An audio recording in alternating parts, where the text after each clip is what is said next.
Hello সুপ্রিয় একাদশ শ্রেণীর শিক্ষার্থী বন্ধুরা, তোমাদের প্রত্যেককে তোমাদের প্রিয় চ্যানেল লাভ ফর নলেজের পক্ষ থেকে জানাচ্ছি সুস্বাগতম। তো সুপ্রিয় বন্ধুরা, আমি তোমাদের সঙ্গে শুভজিৎ স্যার আজকে আলোচনা করব তোমাদের একাদশ শ্রেণীর ইতিহাসের প্রথম যে অধ্যায়টি রয়েছে ইতিহাস চেতনা, সেই অধ্যায় থেকে টপ 30 মোস্ট ইম্পর্টেন্ট প্রশ্নোত্তর নিয়ে আলোচনা করব। তো সুপ্রিয় বন্ধুরা, আজকে এই যে প্রথম অধ্যায়, এই প্রথম অধ্যায়ের ওপর আমাদের পার্ট 2 ভিডিও। তো এই পার্ট 2 ভিডিওতে তোমাদের সঙ্গে পার্ট 1-এর মতো আরও 30টি প্রশ্ন উত্তর নিয়ে আলোচনা করব, যেগুলি সম্রাট এক্সক্লুসিভ সাজেশন সিরিজের বই অবলম্বনে আমরা তৈরি করেছি। তো আমরা বিভিন্ন যে সমস্ত লেখকের বই রয়েছে সম্রাট এক্সক্লুসিভ সিরিজ, সেই সঙ্গে রায়ো মার্টিন, সেই সঙ্গে জীবন মুখোপাধ্যায় স্যারের যে ইতিহাস বই, সমস্ত বই অনুযায়ী কিন্তু আমরা চ্যাপ্টার ওয়াইজ ভিডিও প্রোভাইড করব। আমাদের চ্যানেলের সঙ্গে প্রত্যেকে যারা নতুন যারা শিক্ষার্থী রয়েছে অবশ্যই আমাদের চ্যানেলের সঙ্গে চ্যানেলটি সাবস্ক্রাইব করে যুক্ত হয়ে যাও। সেই সঙ্গে তোমাদের অনেকেই রিকোয়েস্ট করছো কমেন্ট সেকশানে, কেউ বলছো যে রাষ্ট্রবিজ্ঞানের যে রায়ো মার্টিনের যে 60 বইটা রয়েছে তার উপর স্যার ভিডিও করুন, অবশ্যই করব। কেউ বলছো যে বুক ইন্ডিয়ার যে এমস ইংলিশ যে সহায়িকাটা রয়েছে এমস, সেই বুক ইন্ডিয়ার এমস সহায়িকা অনুসারে চ্যাপ্টার ওয়াইজ কেউ ভিডিও প্রোভাইড করছো। যারা এরকম ধরনের কমেন্ট করছো তাদের উদ্দেশ্যেও বলছি যে ওই বইটি থেকেও আমরা খুব শীঘ্রই ভিডিও প্রদান করব। ওকে, এবং সেই সঙ্গে কেউ কমেন্ট করছো যে সম্রাট এক্সক্লুসিভ সিরিজের যে ইংলিশ বইটি রয়েছে সেই বইটি অনুযায়ীও প্রশ্ন উত্তর, সেই সঙ্গে বিভিন্ন ইংলিশের বিভিন্ন ভিডিও ছাড়ার জন্য বা ক্লাস ছাড়ার জন্য অনুরোধ জানাচ্ছ। তো আমরা কিন্তু তোমাদের যে কমেন্ট, যে রিকোয়েস্টগুলো করেছো কমেন্ট সেকশানে সবগুলোই পড়েছি এবং সেই অনুযায়ী খুব শীঘ্রই কিন্তু ভিডিও প্রোভাইড করব। তো আমাদের কাজ চলছে, অবশ্যই তোমরা চ্যানেলের সঙ্গে যুক্ত থাকো। তো আর কোনো কথা নয়, চলে যাচ্ছি সরাসরি আজকের আলোচনাতে। তো আজকের আলোচনা পার্ট 2 ইতিহাস চেতনা থেকে। তো আমরা আগের দিন 31 নম্বর প্রশ্ন পর্যন্ত আলোচনা করেছিলাম, আজকে 32 নম্বর প্রশ্ন থেকে চলো আলোচনা করছি। অনলাইনার পাঞ্চাকারী প্রশ্নোত্তরগুলো তোমাদের সামনে তুলে ধরার চেষ্টা করছি। তো মানব ইতিহাসে প্রাচীন যুগের ব্যাপ্তি সবচেয়ে বেশি ছিল। তাহলে পরীক্ষায় কিভাবে প্রশ্ন আসবে, মানব ইতিহাসে কোন যুগের ব্যাপ্তি সবথেকে বেশি ছিল? বিভিন্ন যুগের অপশান থাকবে, প্রাচীন যুগ, মধ্যযুগ, নব্যযুগ, কোনোটি নয়, উত্তর হবে প্রাচীন যুগ। ভারতের ইতিহাসের আদি মধ্যযুগ ইউরোপের যুগ বিভাগে অনুপস্থিত।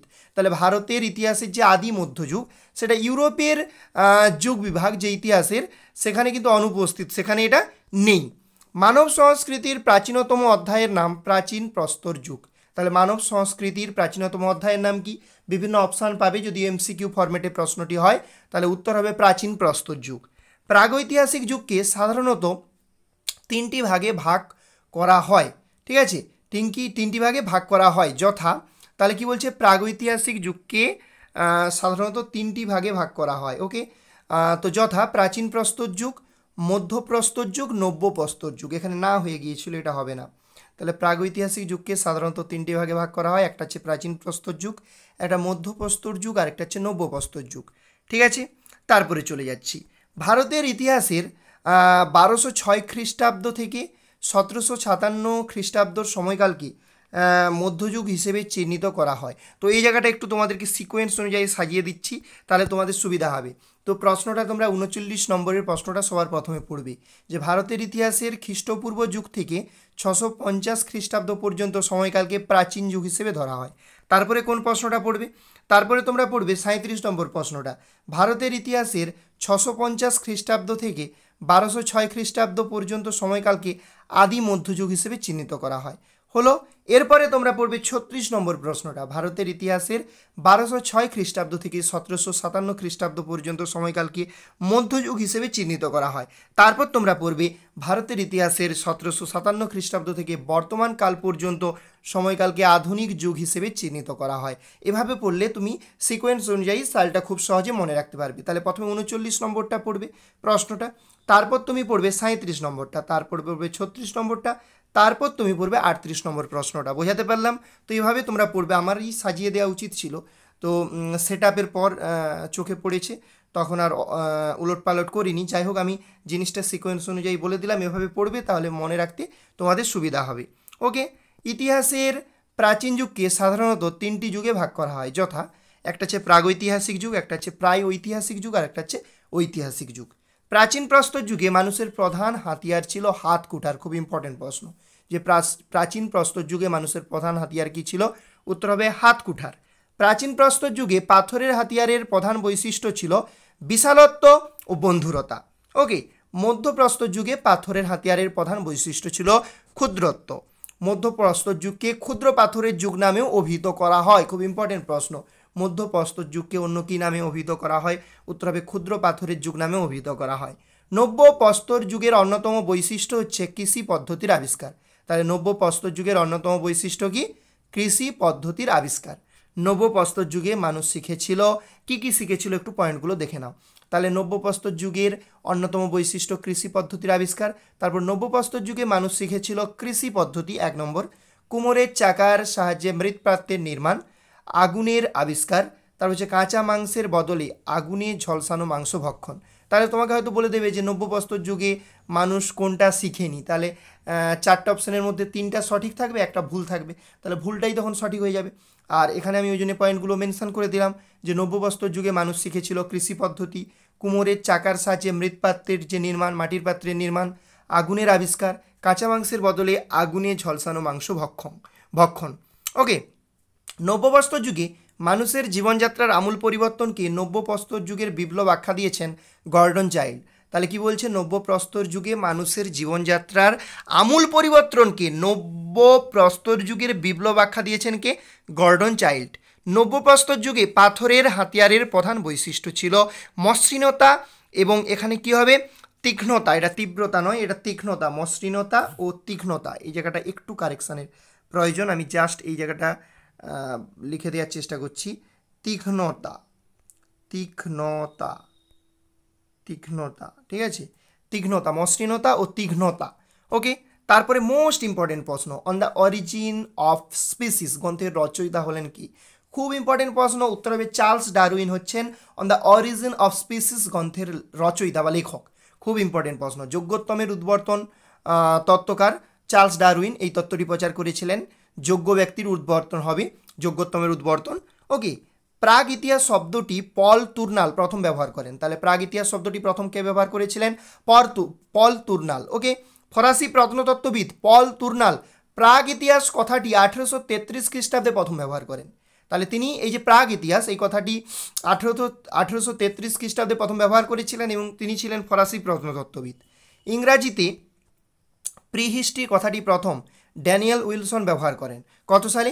1851 সালে। তাহলে ইংরাজিতে প্রিহিস্ট্রি কথাটি প্রথম ড্যানিয়েল উইলসন ব্যবহার করেন 1851 সালে। ইংরাজি প্রিহিস্ট্রি শব্দটির বাংলা প্রতিশব্দ হলো প্রাক ইতিহাস। কি হবে উত্তর? প্রাক ইতিহাস। প্রাগ ইতিহাস শব্দের অর্থ হলো যে সময় মানুষ লিখন পদ্ধতি জানতো না, সেটাকে আমরা বলবো প্রাগ ইতিহাস। তারপর এখানে দেখো প্রাগৈতিহাসিক যুগ সম্পর্কে কয়েকটি বক্তব্য হলো, খুব গুরুত্বপূর্ণ, মনে রাখবি। এই যুগের শেষ পর্বে মানুষ কৃষিকাজ শিখেছিল।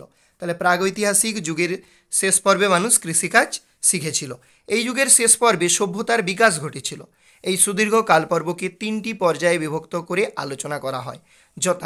যথা অর্থাৎ এই যে প্রাগৈতিহাসিক যুগকে 3টা পর্যায়ে বিভক্ত করা হয়। যথা একটা কী হবে? প্রাচীন প্রস্তর যুগ, একটা মধ্য প্রস্তর যুগ, আর একটা হচ্ছে নব্য প্রস্তর যুগ। ওকে, তো মনে রাখবে এই ডেটাগুলো খুব ইম্পর্টেন্ট। তোমার যে এমসিকিউ বা ড্যাশ পূরণমূলক বা ডান স্তম্ভের সঙ্গে বাম স্তম্ভ মেলাও, মানে বোর্ড নির্দেশিত যত ধরনের প্রশ্ন, সমস্ত ধরনের প্রশ্ন সলভ করার ক্ষেত্রে কাজে লাগবে। ওকে, ভারতে প্রাগৈতিহাসিক যুগে গড়ে ওঠা একটি সভ্যতা হলো, উত্তর হবে মেহেরগড় সভ্যতা হচ্ছে ভারতে প্রাগৈতিহাসিক যুগে গড়ে ওঠা একটা সভ্যতা। প্রাগৈতিহাসিক যুগে মানুষ লিপির ব্যবহার জানতো না। তার কিসের ব্যবহার জানতো না? লিপির ব্যবহার জানতো না।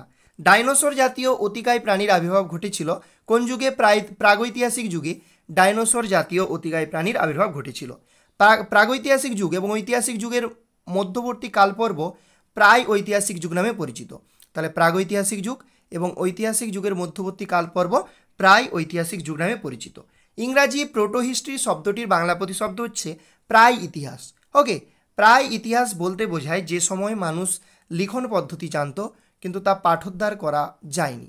তাহলে প্রায় ইতিহাস বলতে বোঝায় যে সময় মানুষ লিখন পদ্ধতি জানতো কিন্তু সেই লিখন পদ্ধতি যে জানতো কিন্তু সেই সমস্ত জিনিসগুলো তা পাঠোদ্ধার করা যায়নি।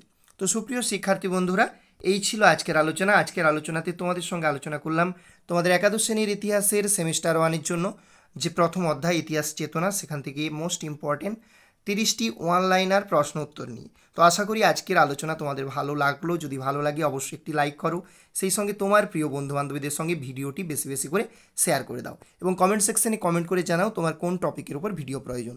তোমরা অনেকেই কমেন্ট করেছিলে বিভিন্ন টপিকের উপর ভিডিও বানানোর জন্য। আমরা ইতিমধ্যে সেই কমেন্টগুলো পড়েছি এবং সেই অনুযায়ী আমরা ভিডিও বানানোর জন্য প্রস্তুতি নিচ্ছি, অর্থাৎ আমাদের কন্টেন্ট রেডি চলছে। আমরা খুব শীঘ্রই কিন্তু ভিডিও প্রোভাইড করব। তাই তোমাদের কাছে বিশেষভাবে অনুরোধ, তোমরা অবশ্যই এই ভিডিওগুলো তোমাদের যে ফ্রেন্ডদের যে গ্রুপ রয়েছে, হোয়াটসঅ্যাপ গ্রুপ বা ফেসবুক গ্রুপ, একটু সেখানে শেয়ার করে দাও, যাতে তোমার যেরকম উপকার হচ্ছে তোমার বন্ধুরাও সেভাবে যাতে উপকার পায়। তো প্রত্যেককে অসংখ্য ধন্যবাদ ভিডিওটি শুরু থেকে শেষ অবধি দেখার জন্য।